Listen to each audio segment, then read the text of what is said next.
Pay close attention. What you're about to see is Bible prophecy being fulfilled.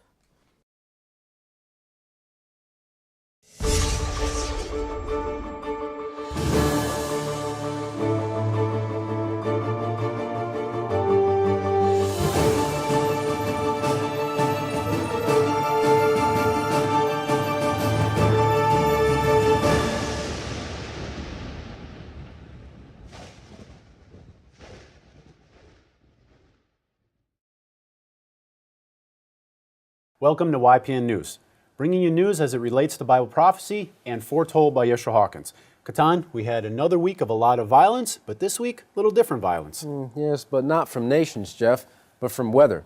A massive line of severe weather has barreled through the Midwest, spanning as far north as Pennsylvania, all the way down to the Mississippi.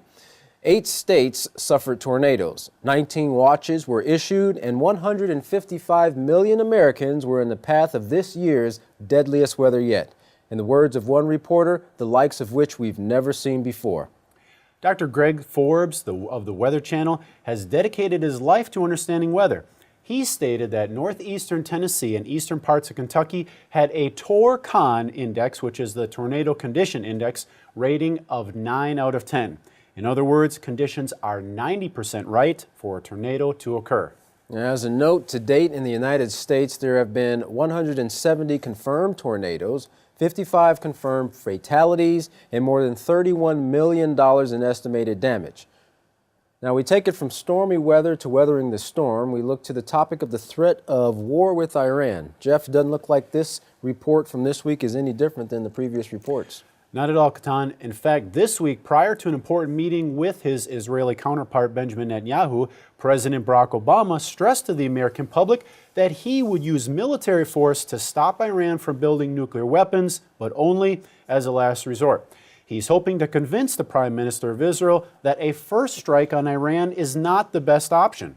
He's also trying to convince the American public that as well, telling a woman at a fundraiser last night that she was jumping the gun by thinking war was imminent. President Barack Obama said, "Nobody's announced a war, young lady, but we appreciate your sentiment." The president also recently told the Atlantic magazine that he will try to persuade Netanyahu to postpone an attack on Iran's nuclear facilities. He went on to say, "Do we want a distraction in which suddenly Iran can portray itself as the victim?" The president wants to assure Israelis that a military option is on the table if sanctions fail. He concluded by saying, "I think that the Israeli government recognized that, as President of the United States, I don't bluff." Israeli Prime Minister responded to the president's comments by saying, "We reserve the right to defend ourselves against a country that calls and works for our destruction."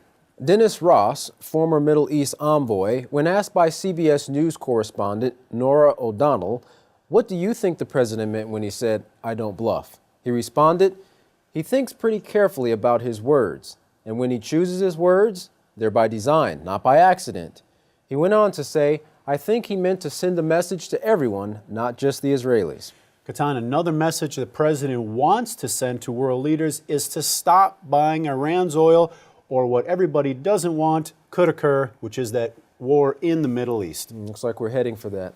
Well, continuing just a bit north, Russia has warned that military action against Iran could have catastrophic consequences on a global scale. Gennady Gatilov, Russia's deputy foreign minister, said that the West should seek a negotiated solution instead of making threats. Gatilov stated any possible military action against Iran would be catastrophic for the region and for the whole system of international relations, and that I hope Israel would consider the consequences to the countries that are involved in the negotiations process, as well as the effects that it will bring on itself. Gatilov also expressed his support for continued talks between Iran and the 5 permanent members of the UN Security Council, plus Germany.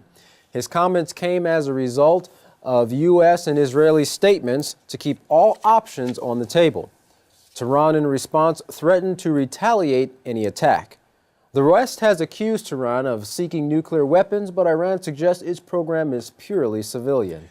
Iran and Russia have called for a peaceful solution, yes, you heard it right, a peaceful solution to Syria's unrest without any foreign intervention. Speaking to his Russian counterpart on the phone, Iran's President Mahmoud Ahmadinejad said, "Foreign countries fueling the international conflict in Syria violates regional peace." The Russian President Dmitry Medvedev warned against efforts by some extra-regional powers and Persian Gulf countries to break up Syria. Both presidents called for cooperation between Tehran and Moscow to end Syria's months-long unrest that has so far killed thousands of people. We now turn to our field correspondent, Larry McGee, who is covering the words of Secretary of State in talking about the Syrian president. Larry, what do you have for us this evening? Thanks, Jeff. In recent news this week, Russia's RT News reported that the United States is raising the stakes yet once again in its efforts to bring about the resignation of Syrian President Bashar al-Assad. The American position is that no solution exists outside of al-Assad leaving office, and to increase pressure in that respect, Secretary of State Hillary Clinton is now presenting an argument that President al-Assad is responsible for crimes against humanity and that his behavior meets the criteria of a war criminal. Far from being just another example of political bashing, however, Secretary Clinton's comments carry immense implications and, if accepted as true, set the stage for the same sort of intervention which we saw in Libya, which was based on the exact same argument. The American case, as it was presented to the United Nations at that time, was to simply intervene in an effort to halt Libyan violence. Yet before it was over, it had erupted into a full-scale military escalation. And it's this history that has nations like Russia and China concerned. The EU position seems to definitely be in sync with the American sentiment, however, and they are also calling for some sort of intervention. The French foreign minister actually going so far as to suggest that President al-Assad be brought before the International Criminal Court. Meanwhile, back here in Washington, some Republican lawmakers are actually pushing an effort to arm the Syrian rebels, a move which has been perceived with much controversy since information coming from Syria is so limited and no one seems to have a firm idea of exactly who is fighting for who. For YPN News, I'm Larry McGee. Katan, Jeff, back to you. Thank you for that report, Larry. Well, it looks like that prophesied nuclear baby's about ready to be born. Now stay tuned as Israel Hawkins explains the news as it relates to Bible prophecy. For YPN News, I'm Katan Alexander. And I'm Jeffrey Heimerman. Thank you for joining us.